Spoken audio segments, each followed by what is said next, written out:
நமக்கு பாத்தீங்களா மேல அது ஏறமாடம், அது சீட்டு போடணும், இன்னும் போடல. இங்கதான் மேல நம்ம டிராகன் ஃப்ரூட் கீழே ஃபுல்லா இறக்கி விட போறோம். நம்ம இப்ப படுத்திருக்க பாருலையும் டிராகன் ஃப்ரூட் சுத்தி நட்டு வச்சிருக்கோம்.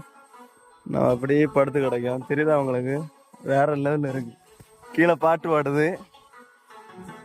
இங்க விவசாயம் பண்ண போறோம், திட்டம் ரெடி பண்ணிருக்கு. இங்க இருந்து அங்க அப்படியே அங்க வரைக்கும் இருக்கு. லைட்டு பத்திட்டு கிடக்கு. என்ன மேட்டர்னா லைட்டு தெரியாம போட்டு வச்சுட்டேன்.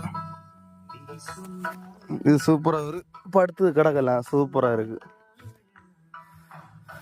எப்படி மக என்ன இருக்கு டிராகன் ஃப்ரூட் தெரியுதா உங்களுக்கு? இந்த பாறையிலையும் படத்தி விட்டுருக்கேன். இதுல இருந்து அப்படியே யாரி அந்த சைடு போகும், இதுவும் அந்த சைடு போகும். பாத்தீங்களா? படந்து போகுது. போட்டு போட்டு சீக்கிரம் போட்டு. பயங்கரமா இருக்கு.